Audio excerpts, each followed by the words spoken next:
The manner of how and when it is desired shows up is something that you must not try to control. Manifesting is not about making demands of God in the universe. Manifesting is a cooperative venture in which your intention is aligned with divine intelligence. That intelligence is in all things and in you simultaneously. Demanding that God send your desire according to your timetable and design reinforces the incorrect idea of God as a separate energy. There's a power of infinite patience. This provocative line is from A Course in Miracles. Those who are certain of the outcome can afford to wait, and without anxiety. The notions of certainty and patience go together. When you trust and know that you are connected to that universal all-providing intelligence, then you simply place no time constraints on your manifestation. Your knowing and your infinite patience put you at ease. Your inner sense is that what you want to manifest is already here, and your inner attention is on the feeling of well-being that you are already blessed with what you seek. The inner bliss is a function of the power of your infinite patience. When you are certain about the outcome and unconcerned with the how and when, you have cultivated the power of infinite patience, and simultaneously you have detached yourself from the outcome. When this detachment takes place, you are able to go about your daily business of raising your children, doing your work or training, meditating and communing with God, and just patiently observing. Infinite patience is a sign of trust, and it calls upon infinite love to produce results in your life. When you let go of impatience, you are aligned with the God force, and the anxiety that tells you what is lacking and missing in your life is gone. You will know that God has been patient with you no matter how long it took you to come around, regardless of how far you may have wandered, and no matter how much you may have refused to listen. Infinite patience produces almost immediate results in your life. You become free when you relax your insistence to have it now. As an infinitely patient person, you know that you are already where you want to be, and there are no accidents, and that all that appears to be missing is nothing more than an illusion perpetrated by your ego. With this awareness, impatience leaves, and you stop looking for results of your manifesting meditation. Your patience allows you to remain in silent appreciation of all that is manifested in your life. This practice of patient detachment from outcome is a foreign concept to us. We have been taught that goals, success symbols, and the accumulation of merit badges are the ways to feel important. What follows is a guide for living with the seeming paradox of attempting to manifest something into your life and at the same time not being attached to when and how it shows up. So here's a step-by-step plan for putting patient detachment into your manifesting practice. First, understand the essence of what you desire. What you desire is not necessarily in the realm of things.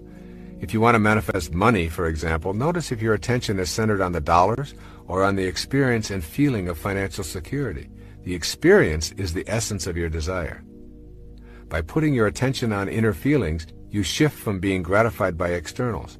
The essence of your desire is a feeling of well-being and joy and an alignment with the universal spirit. You may feel that you truly want to manifest more income and a promotion. Detach yourself from the in-the-world promotion and increase in pay. Put your manifesting energy on the essence. You're wanting to feel more secure and less stress. You will probably begin to see things arriving in your life that reduce your anxiety. They may seem to have very little to do with what you originally thought you wanted. And then secondly, banish doubt and enter into the realm of certainty. When you've removed doubt about your ability to manifest, it will be easy to detach yourself from the outcomes and all of the details. Your trust in yourself and in the divine energy of the universe is all you will need. Then third, leave your expectations and go about your business. Maintain your work and play regime with a new sense of peace originating in your inner knowing about what is manifesting for you. Remain completely detached from the inclination to measure and calculate what is and is not showing up for you. And then fourth, in this step-by-step plan, maintain privacy about your desires. Sharing your manifestation efforts decreases the energy and deflects the energy into the ego's need to gain approval.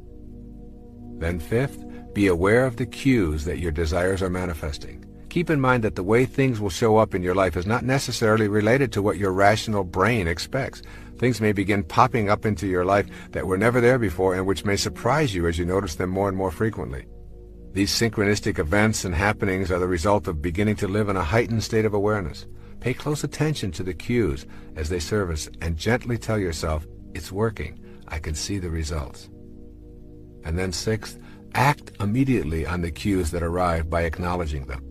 When you acknowledge the early signs of arrival of what you wish to manifest, you are giving your inner energy a positive charge and recognizing the divine universal intelligence. This recognition is essential to the continuation of this manifesting process. And seventh, don't think of your manifestation as a special favor. To see manifestation as a favor is to begin the process of bargaining with God and believing in your separateness from all other living things. Your desires manifest because you are in perfect alignment with your source of creation and because you are not placing any limitations on what can come into your life. And then eighth, view any and all obstacles as lessons, not indications of failure. Keep in mind that you are practicing patience and detachment from outcome. Everything that shows up in your life is supposed to. This includes the falls in your life. They provide you with the energy to propel yourself to a higher state of awareness. And then ninth, release all judgment from your manifesting practice. This requires you to be willing to suspend your inclination to judge that which shows up in your life as right or wrong, good or bad, attractive or unattractive. Your judgments halt the flow of universal energy into your life and put you at odds with that divine power. Your ability to manifest depends in large part on your willingness to leave behind the collective judgments that make up the totality of human beliefs. Detaching from these beliefs is one of the greatest challenges of your life. You will probably experience a sense of loss and perhaps a feeling of loneliness as you make this step out of judgment. The reward is that you will begin to expand your own perceptions and accept what others believe are their perceptions. Your emotions are the inner experience that tell you how much of the divine energy you're summoning for the manifestation of your desires. Feelings can be measuring tools that gauge how you're doing in the manifestation process. An exceptionally positive emotional response indicates that you're summoning the divine energy of intention and allowing that energy to flow to you in a non-resistant manner. Feelings of passion, pure bliss, reverence, unmitigated optimism, unquestioned trust, and even illumination indicate that your desire to manifest success and abundance, for example, have an extremely strong pulling power from the universal source directly to you. You must learn to pay close attention to the presence of these feelings, agents which are in charge of how you clean and purify the connecting link to intention. These emotions tell you precisely how much of the life force you're summoning and how much pulling power you have going for you at that moment. Your feelings indicate how well you're attracting the energy necessary for the fulfillment of your desires. Strong feelings of despair, anxiety, blame, hate, fear, shame, and anger, they're all sending you the message that you want success and abundance, but you don't believe it's possible for you. These negative feelings are your clues to get busy and balance your desires with those of the universal mind of intention, which is the only source of that which you desire. Negative emotions tell you that your pulling power from intention is weak or even non-existent. Positive emotions tell you that you're connecting to and accessing this power of intention. Concerning abundance, one of the most effective ways to increase that pulling power from intention to you is to take the focus off of dollars and place it on creating abundant friendship, security, happiness, health, and even high energy. It's here that you begin to feel those higher emotions, which let you know that you're back in the match game with the all-creating source. As you focus on having abundant happiness, health, security, and friendships, the means for acquiring all of this will be flowing directly toward you. Money is only one of those means, and the faster your vibrational energy around abundance radiates, the more money will show up in significant amounts. These positive feelings as indicators of your pulling power for success and abundance will put you into an active mode for co-creating your intentions. I'm not suggesting that you just have to sit around and wait for everything to fall into place. I'm suggesting that by declaring, I intend to feel successful and attract prosperity, your emotional energy will shift and you'll act as if what you desire were already true. Your actions will be in harmony with the faces of intention, and you'll be provided with what you are rather than attempting to be provided with what's missing. Monitor your emotions as a guidance system for your connection to the universal mind of intention. When you're experiencing low-energy emotions of rage, anger, hatred, anxiety, despair, and the like, that's a clue that while your desires may be strong, they're completely out of sync with the field of intention. Remind yourself in these moments that you want to feel good, and see if you can activate a thought that supports your feeling good. Develop an attitude of gratitude for all that manifests into your life. Be thankful and filled with awe and appreciation, even if what you desire hasn't arrived yet. Even the darkest days of your life are to be looked on with gratitude. Everything coming from Source is on purpose. Be thankful while empowering your reconnection to that from which you and everything else originated. The energy that creates worlds and universes is within you. It works through attraction and energy. Everything vibrates. Everything has a vibratory frequency. As St. Paul once said, God is able to provide you with every blessing in abundance. Tune to God's frequency, and you will soon know it beyond any and all doubt. Remember that your natural state is joy. You are a product of joy and love. It's natural for you to experience these feelings. You've come to believe that feeling bad, anxious, or even depressed is natural, particularly when people and events around you are in low energy modes. Remind yourself as frequently as necessary, I come from peace and joy. Anytime I'm anxious, stressed out, depressed, or fearful, I've abandoned my natural state. Make a conscious choice to select a thought that will activate good feelings. I urge you to choose your thought based exclusively on how it makes you feel rather than how popular it is or how well advertised. Ask yourself, does this new thought make me feel good? No? Well, how about this thought? Not really. Here's another. Ultimately, you'll come up with one that makes you feel good, if only temporarily. Your choice might be the thought of a beautiful sunset, the expression of the face of someone that you really love, or a thrilling experience. It's only important that it resonate within you emotionally and physically as a good feeling. Spend some time observing babies and vow to emulate their joy. You didn't come forth into this world to suffer, to be anxious, fearful, stressful, or depressed. You came from the God consciousness of joy. Just watch little babies. They've done nothing to be so happy about. They don't work, they poop in their pants, and they have no goals other than to expand and grow and explore this amazing world. They love everyone. They're completely entertained by a plastic bottle or a goofy face, and they're in a constant state of love. Yet they have no teeth, no hair, and they're pudgy and flatulent. How could they possibly be so joyful and easily pleased? Because they're still in harmony with the source that intended them here. They have no resistance to being joyful. Be like that baby you once were in terms of being joyful. You don't need a reason to be happy. Your desire to be so is sufficient. Rabindranath Tagore, one of my favorite spiritual teachers. I slept, he says, and dreamt that life was joy. I awoke and saw that life was service. I acted, and behold, service was joy. It can all be joy in your inner and outer worlds. Sleep and dream of joy, and remember above all else, you feel good, not because the world is right, but your world is right because you feel good.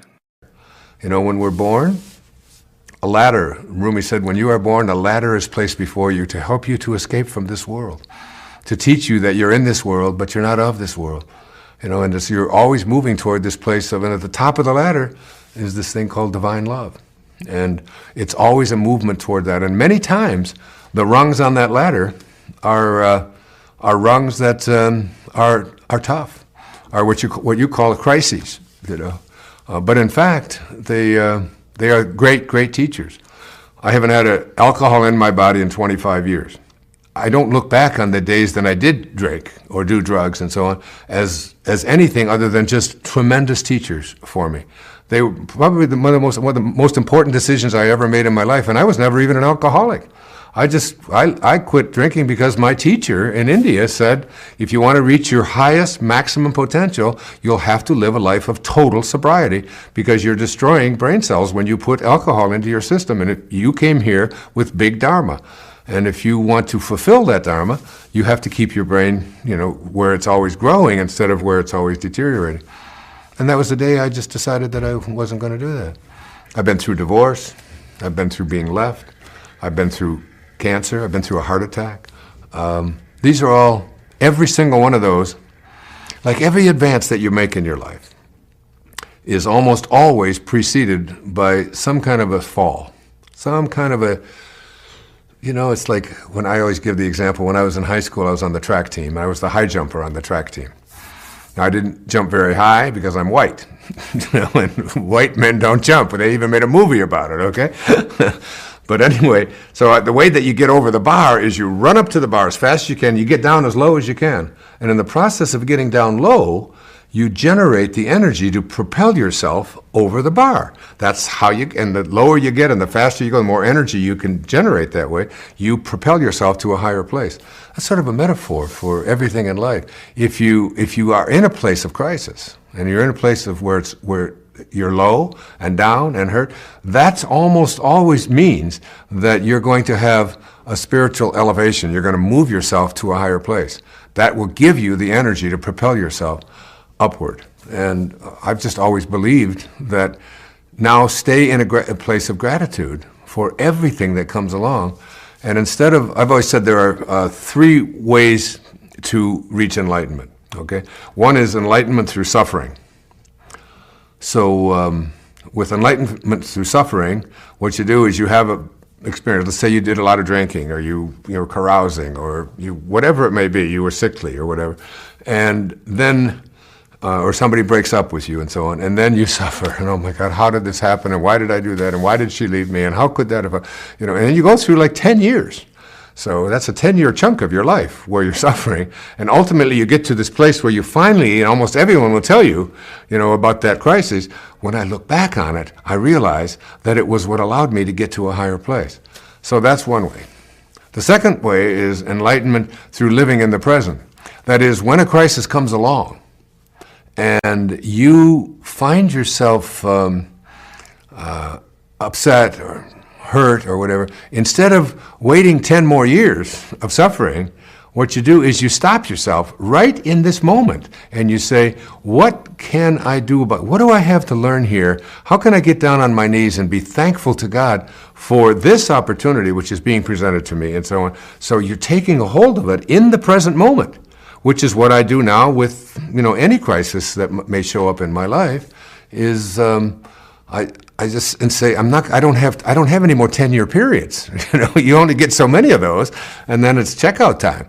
So it's so now it's like you get a hold of it right now and say, what do I have to learn from this? Like I've been suffering with this neck thing for 7 or 8 months, but every day I'd say thank you for it, and how much that it has taught me to be more compassionate toward people who live in chronic pain, for one example, and so many others, to be less judgmental, to say, to find the place within me where I can heal myself and so on. So it becomes an impetus for my growth. That's the second way to enlightenment. Now the third way to enlightenment is where you want to get to, and that's where you can get out in front of the crisis before it arrives. And you can see it coming. And you know that you can play it out you can play out the whole dialogue in advance. So that you're in an argument, whatever, with your spouse or whatever, and you know that she says something, and normally your way of reacting is, well, then, if you think, I'm going to make me wrong, then I'm going to make you wrong, and if I say this, and you play out the dialogue, if I say this, then she's going to say that, and then I'm going to say this, and then she's going to say, then I'm going to do this, and then I'm probably going to walk out, and I'm going to be pissed off for a while, and then, it's like, and you play out, but you do this instantaneously, and you stop and you say, honey, that's a good point. You're right about that. I'll really give it some thought.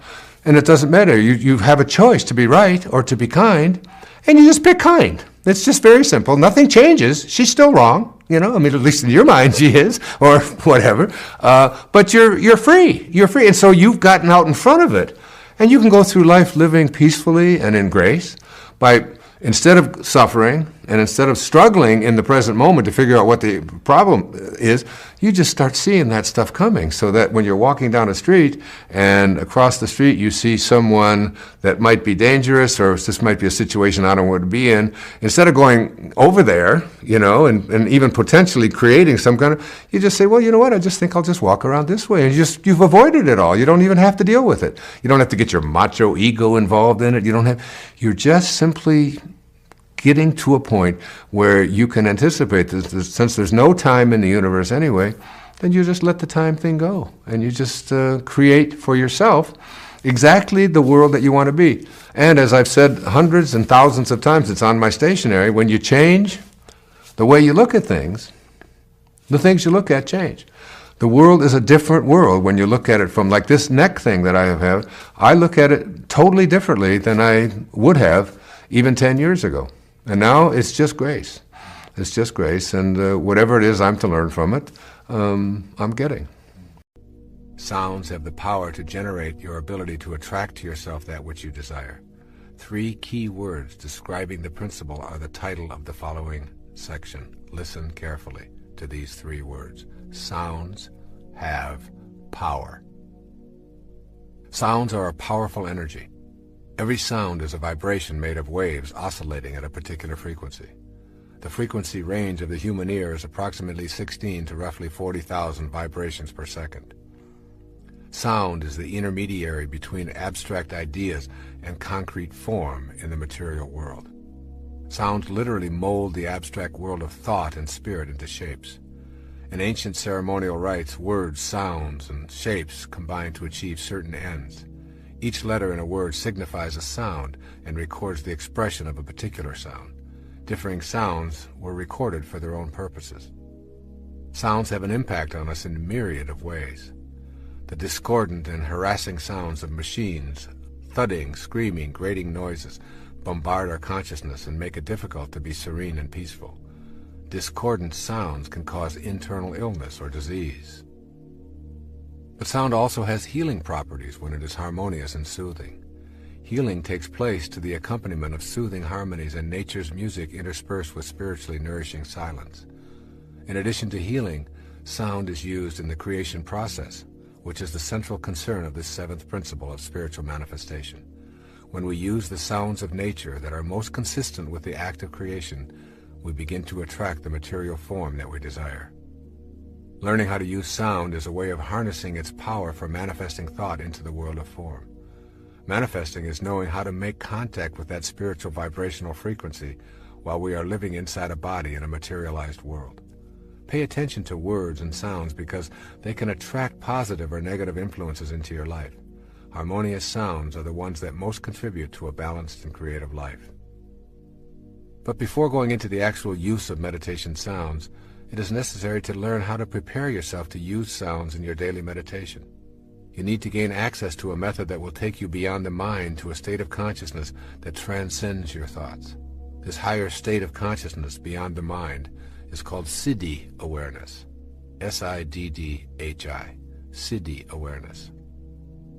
Siddhi awareness, or Siddhi consciousness, is a perfect state of awareness in which there is a complete absence of doubt and no delay between the origination of a thought and its materialization into the world of form. It is an unlimited state of being in which creation occurs instantly without any time lag from thought to form. When we contemplate this state of grace, our minds challenge the idea and provide us with many reasons as to why it is impossible. Siddhi consciousness, however, has absolutely nothing to do with the mind. Let that sink in. Siddhi consciousness is beyond the mind. This state of graceful being has nothing to do with the mind, whose nature is a constant inner monologue. The mind frets continually about an unlimited number of desires that can never be adequately fulfilled. You can give your body great pleasures with booze and sex, give it fancy automobiles and delectable gourmet meals, body massages, and every other imaginable delight. The next morning, when it recovers, your mind has a new list of demands taped to your forehead, asking for more and more of what it can never get enough of. This is the nature of the mind, which is ruled by the ego. Your mind, then, is only a barrier to experiencing Siddhi consciousness, wherein you are in a state of bliss and complete acceptance, and your desires are the same as your experience of life. Your mind blocks the vision of your highest awareness. Your highest self has its own language. When your body is stilled and totally in the present, thoughts disappear. Then you can start the exquisite process of meditating with sound. It is the magic of this sound meditation that I am going to explain in the 7th principle. This is a Siddha technique to take you beyond the constraints of the ego and the mind to a place within yourself where you can change your vibrational frequency through the use of sounds of creation. There's a magic to the sound of creation. As you begin to incorporate these ideas of the power of sound into your consciousness, going beyond the darkness of your mind to the light of your highest self, think about these words that open the book of John in the New Testament. In the beginning was the Word, and the Word was with God, and the Word was God. The word God has the same sound that is in virtually all of the names for the original creator. All traditions describe a creator of the Word and humankind. Here is a list of names used for the Creator.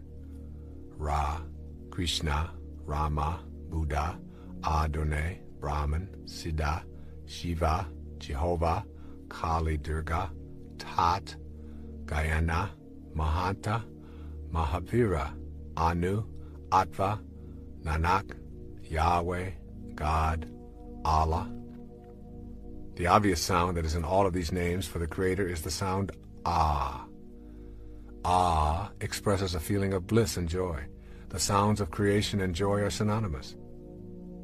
It is not an accident that the name for the Creator in virtually all languages contains the sound Ah. Ah is the only sound that humans make effortlessly, simply by taking in a breath and without moving the lips, the tongue, the jaw, or the teeth. If you move any of these, the sound changes. Ah is the sound of effortless perfection, as is creation itself effortless and perfect. Ah, the sound of creation, is one sound you will want to use as you practice the language of Siddhi consciousness. It takes you beyond the incessant self-dialogue that characterizes your mind. When you repeat the sound Ah in connection with your manifestation meditation practice, you are literally repeating the name of God. Everything you need to have total happiness and fulfillment and success and love in your life, you already have. You already have it right now. Wherever you are, whoever you are, you have it right this minute. Just a matter of deciding to believe that. A woman asked me one time, what are the blocks to my happiness? She said, what are the blocks? I want to know the blocks. I said, the belief that you have blocks. You believe you have blocks. As soon as you believe you have blocks, you create the need to have blocks. And now you want to find out what the blocks are. There are no blocks out there. If you send them all away, stop believing that you'll have blocks. Then you stop looking for the blocks, and you stop defending the blocks, and you look for something else. People tend to blame circumstances for their unhappiness. They say, someone close to me is sick, and that makes me unhappy. And I say to them, no, that doesn't make you unhappy. Someone else close to you is sick that cannot make you unhappy. And they say, well, how is that possible? What do you mean? They're sick and I'm unhappy and they must be making me unhappy. I said, no, supposing that same person was sick and you didn't know about it. You just didn't know they were sick. Could you be unhappy? Well, of course not. How could I be unhappy about something I didn't know about? Well, they were sick. Their sickness didn't cause you to be unhappy. Their sickness existed independent of you. It's when you find out about it and process it and think about it in a certain way and you say, oh, that shouldn't be happening. Oh, that's awful. Or, oh, that's my friend. Or, that's my mother. Or, those things shouldn't be happening to me. People don't want to take the responsibility and say, I am making myself unhappy by what I see in life. Now, you may not want to be joyful about someone close to you being sick, but you have to be responsible for what's going on inside of you. My job was to teach people how to find methods to be able to manage their emotions more effectively. I now believe that you have to be the method. Okay? There is no method that you can find. You can't rely on a method any more than if you're overweight, you can rely on a diet, or if you're smoking, you can rely on a cure or hypnotism or some kind of thing external to yourself. Or if you want to be religious, you can't rely on someone else to do it for you. It's that being that is the big difference. I believe I was directed to help people to understand that they have greatness within them and not to fear that greatness. That the reason people are not good at getting what they want out of life is not so much that they don't have the skills or the abilities, but in fact they don't think that they deserve it. Or if they do think they deserve it, they're afraid of it because it's bigger than I am. And there's a truth out there in the universe someplace, however it works, and I'm studying this now for some books I'll be writing in the future, that says you are not going to get it all. You are it all. You are not going to find happiness. You are happiness. You bring happiness to what you do in life rather than trying to get happiness out of what you do. Big, big difference between those two premises. Because you're not searching for happiness anymore when you have it within you. I always tell people I'm not in the pleasure business. Right? I'm in the happiness business or the joy business, not in the pleasure business, even though pleasure's great. The distinction I make here is that when you become enlightened, you begin to find happiness in the absences of pleasure in your life. You can find happiness in that. You can embrace your colds, if you will, your headaches or your backaches or whatever, as opportunities. Rather than saying that if I don't have all pleasure, then I can't be happy, what you say is, I am happy even with the things that I don't like that are going on in my life right now. So you learn to find joy in those and embrace those things rather than trying to always send them away. And the suffering that you're experiencing, if you just stop right now and look at your payoffs for it and why you continue to do it, you will see that your suffering comes from wanting the world to be different than it is, or wanting somebody in the world to be different than they are. And when you stop that, when you just accept rather than want, then your suffering has to go out the window with it. And this is not to say that you can't desire things. You don't even have to say you can't want things. You can certainly want anything. But to need it for me to be happy must go. To understand what we're talking about here, you must understand that bringing happiness to something is very much different than trying to get it out of something. And when you are bringing it to something, then you always have it. When you're looking for it, it will always elude you. Always. I have gone from telling people how to get something to trying to teach people now how to be something. And being is the essence of what I'm talking about. You must be it. Whatever it is, you must be health. You must not be trying to get it from pills or a doctor. You must be it. You must think it, live it, and be it. The great tape that I was talking about was Earl Nightingale's. It's called The Strangest Secret. It's the most popular cassette tape ever made. Earl Nightingale's tape goes like this. He said, the strangest secret is that human beings become whatever it is they visualize themselves to be. The great secret, the strangest secret, we become what we think about all day long. The question is, what do you think about all day long? Now, I'm not talking about whether you walk around saying, hey, I'm terrific and I'm going to do great things, and that's it. This is not it at all. Creative visualization is understanding first how you think. You think in pictures. Do you know that? We think as humans in pictures. We don't think in words. If I say garbage can, you don't think G-A-R, there's a B in there, there's an A-G-E-C-A-N, a can, and you don't think like that. You see a picture of a garbage can. If I say microphone, you picture a microphone. If I say beautiful person, whatever, you have a picture. All of our thinking is done in pictures. The greatest contribution that psychologists have made in this century, and there haven't been many, all right?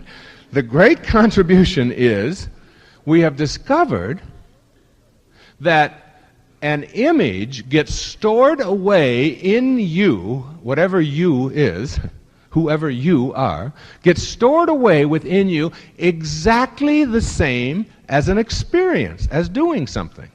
That your subconscious, whatever that is, wherever that is, it's like a robot. It just stores things away, and they stay there forever. Everything that happens to you is stored away. Your brain has trillions of cells. Not millions, not billions, trillions of cells. It is capable of things that are just so phenomenal as far as healing, as far as health goes, as far as success goes, and it all depends on how you see yourself. Now, you get trained as a young person not to see yourself as a very competent human being, especially you women. Most of you were trained not to think of yourselves as equal with men or better. When you were little girls, many of you were taught that in order to be athletic, that's not feminine and that's not appropriate, and you don't do that, and so you have a lot of these sentences. And I ask you about these sentences that you use in your mind. The I'ms. I'm nervous. I'm shy. I'm not very good at mathematics. I'm not a good cook. I'm clumsy. You figure out the I'm.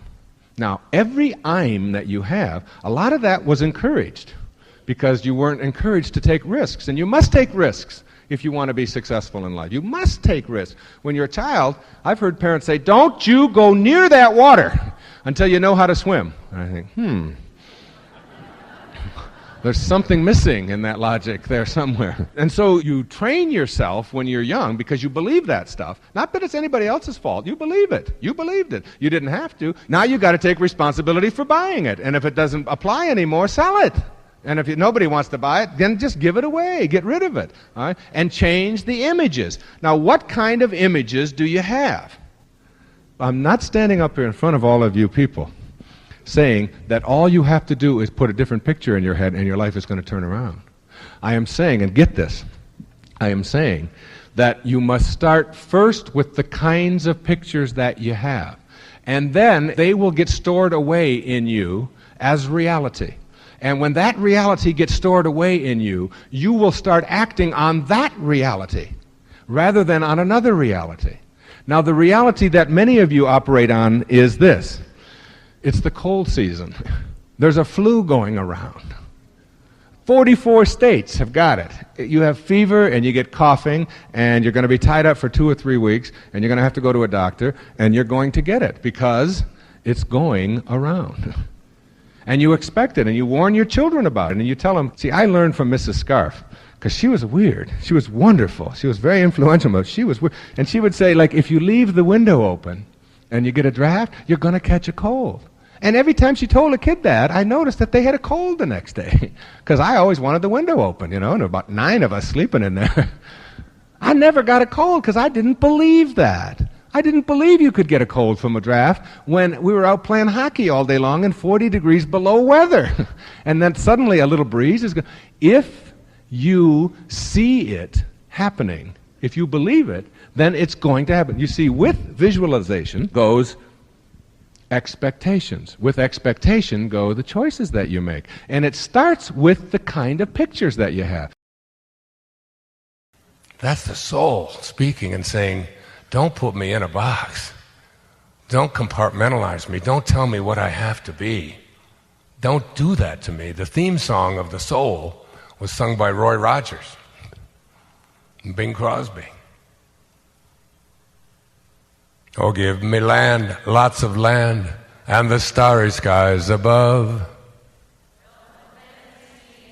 Let me ride through the wide open spaces that I love. Don't fence me in. Don't put a fence around me. There's something inside of me that is infinite. It wants to expand. If it's finite, that means it stops someplace. The part of you that's listening to this right now, what is that? What is that invisibleness within you? Certainly you're not this body. It's just dust. Getting that and understanding that. Not only did I write this entire book, 58 chapters, with each one having a section called I Can See Clearly Now, why I was being divinely guided to do this. I was driving down the Long Island Expressway in 1976, and I was living out in Huntington and teaching at St. John's University. I was a professor there, and I was about to be granted tenure, which scared the hell out of me because it means like you're going to be here the rest of your life. You're not going to go anywhere else now that you got a job for life. That was something that inside I just couldn't handle. And I had just written this book, Your Erroneous Zones, and something just came over me. Honestly, it just came over me. And I pulled off on the Long Island Express. I just sat there. I was like, trying to catch my breath. And I realized, oh my God, if I go in there and get tenure, I'm going to be stuck here. This is where I'm going to be. I've already done this. I've been doing it for 6 years. I got off back onto the Long Island Expressway, which is L-I-E, lie.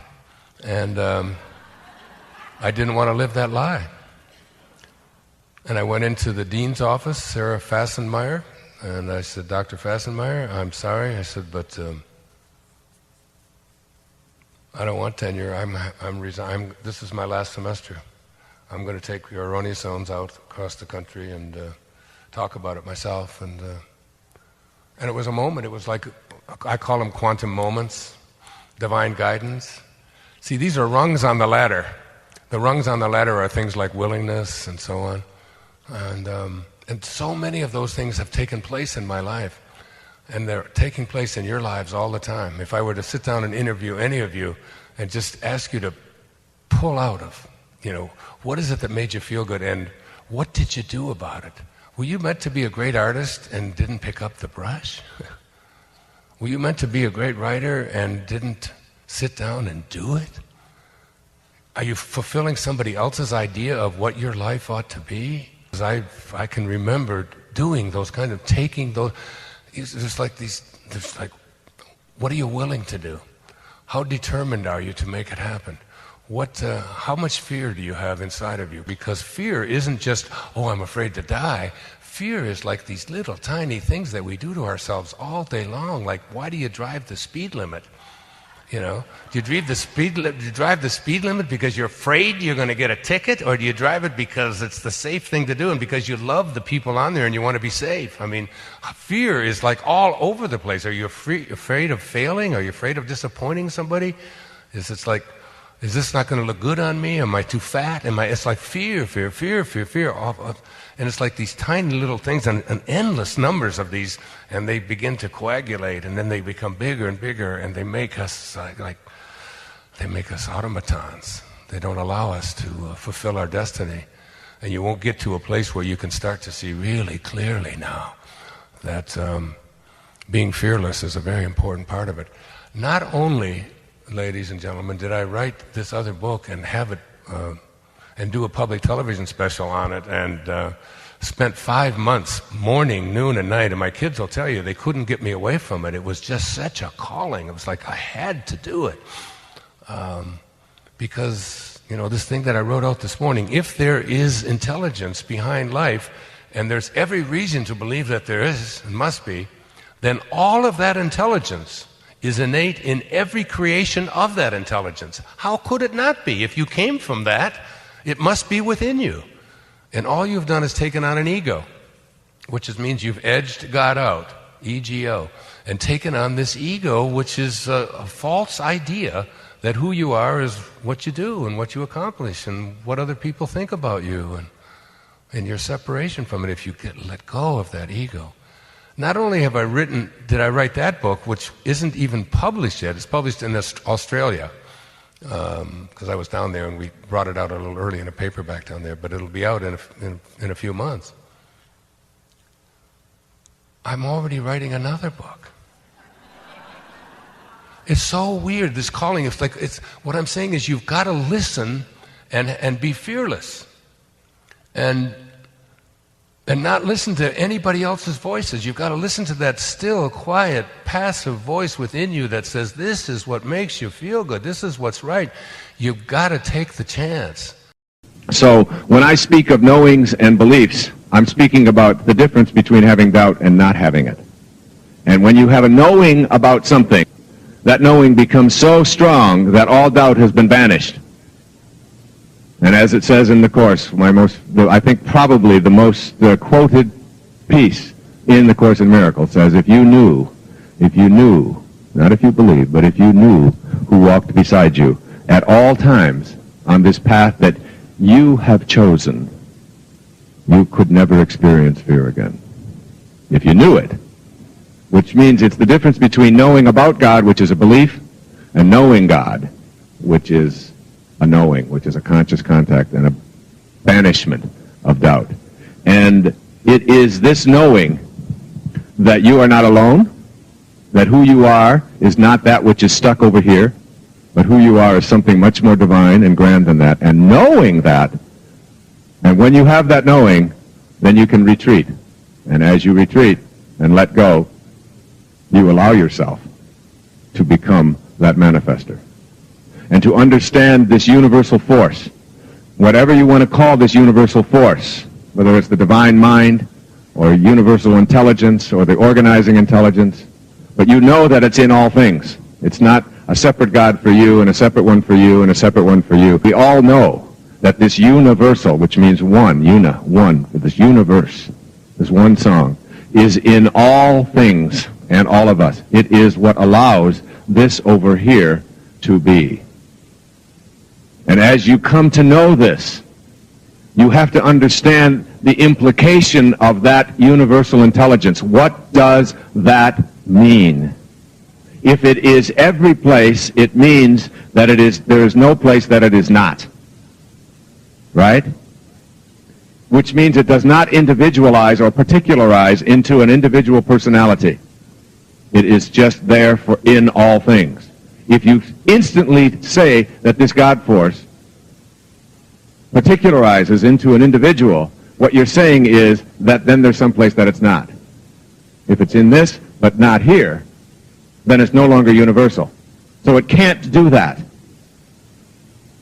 And as you come to ask yourself this question, if I knew that I had the ability to manifest what it is that I would like to be able to manifest for myself in my life, if I knew this, which is an absolute banishment of all doubt, and I knew that I had this power, what would it be?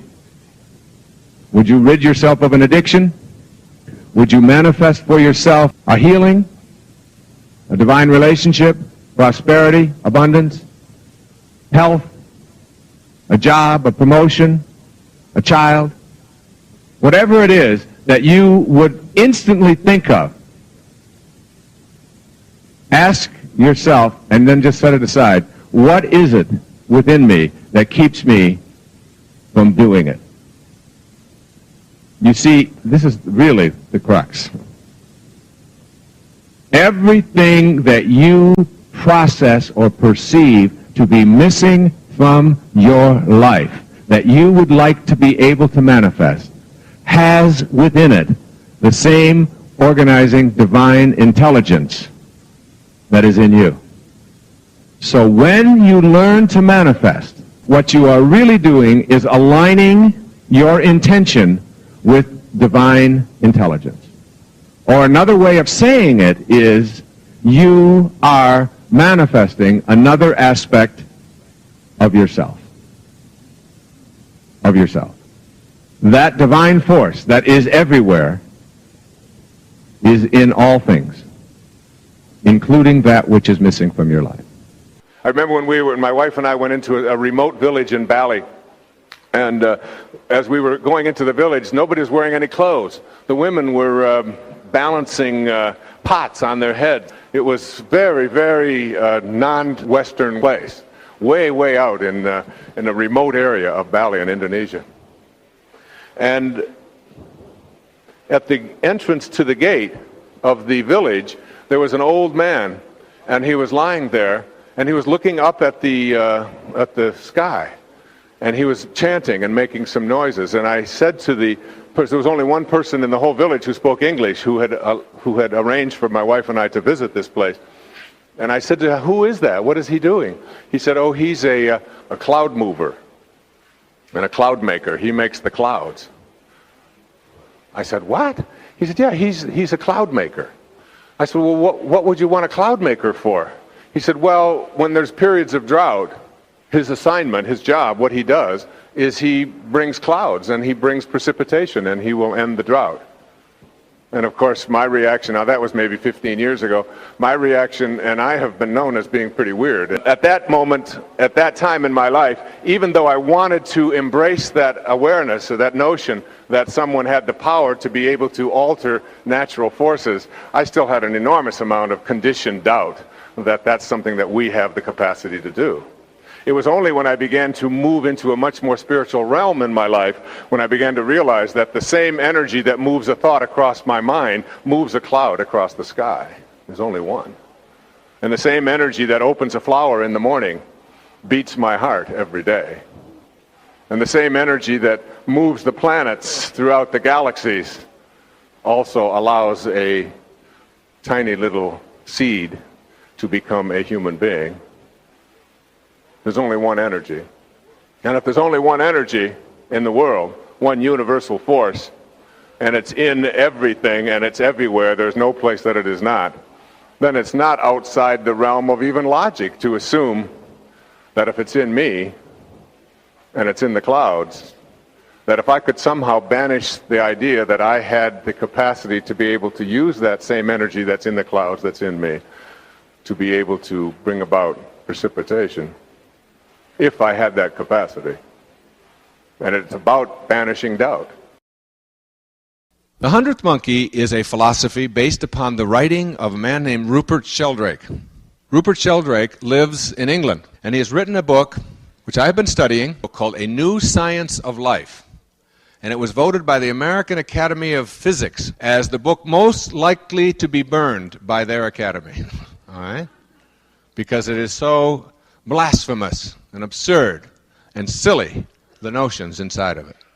What Rupert Sheldrake is suggesting is that memory, which is what we can recall of all the things that have happened to us, is simply not stored in the brain.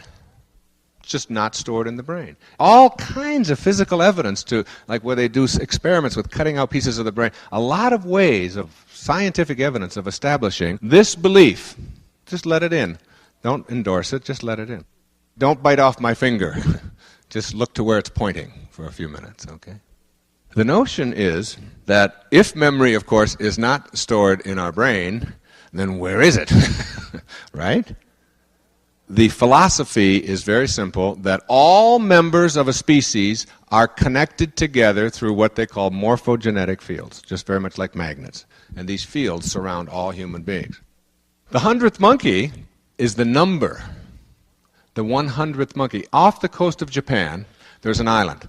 And they took a group of these monkeys from one species, and they put sweet potatoes out there on the beach. And they watched the monkeys.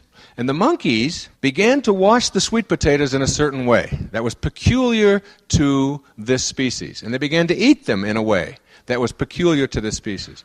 After a given amount of time, when a certain number of monkeys within that species began to do that, the same behavior began to crop up in monkeys of the same species on islands 200 and 300 miles away. The question is, how did it happen? How could that have happened? And that's, without going into all the details of that, if there is truth that all members of a species are connected, that all human beings are connected as well. And if all of us are connected in some way that we don't understand, but in fact are connected, then I'm not here to tell you that you have to be thinking positive thoughts because it'll improve your life. I'm here to tell you that you have an obligation because you could be depressing somebody in Uruguay right now by thinking negative thoughts. It's true. Now just think about it. Just let it in. The highest form of ignorance is to reject something you know nothing about. That's the highest form you can get to. We know so little about this whole idea. But what we do know is that when human beings begin to think in positive, healthy ways, that they reduce certain endorphins into the chemistry of your blood. This is from Anatomy of an Illness, Norman Cousins. And that when you think positive, happy, loving, laughing thoughts, there's a different chemistry that goes into your body than when you think depressing, negative, anguishing, despairing thoughts. And that thinking the way that you decide to think has a dramatic effect on your chemistry and on your physiology and on your health as a human being. And that we know that when they did the artificial heart transplants, when they were looking for all the people up in Kentucky, who they were going to pick, there were many, many volunteers because a lot of these people only have a few weeks left to live. So if they could get a few more months, they were very willing to be expended. The number one criteria was the will to live. What kind of an attitude does this human being have? How do they think? Because we do not want somebody who gives up on life, who is going to feel bad, who is going to be telling himself that he shouldn't be in this position. So as you begin to think about the possibility, here's what Ken Keyes did in The 100th Monkey. He said, and The 100th Monkey is about nothing I've said so far. That's just all what I learned through my own research and my own reading and so on. The 100th Monkey is a book about nuclear war. The belief is this.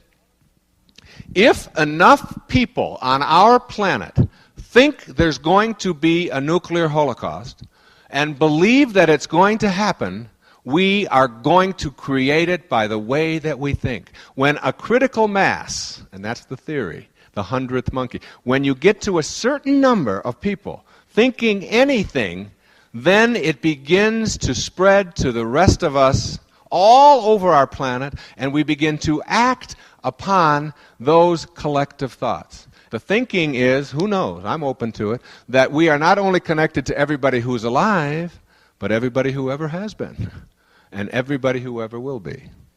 that we may all in some way be connected. So that if we want, the number one thing in the Hunger Project is that we are trying to raise the consciousness of the world, to help people to understand that starvation is something we cannot tolerate any longer. We won't have it. We won't think of it as something that is inevitable. What is happening now is people are beginning to say, what can I do?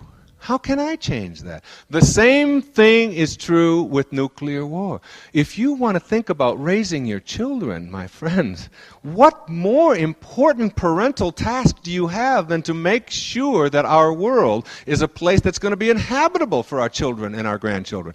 As Victor Hugo said, there is nothing more powerful than an idea whose time has come.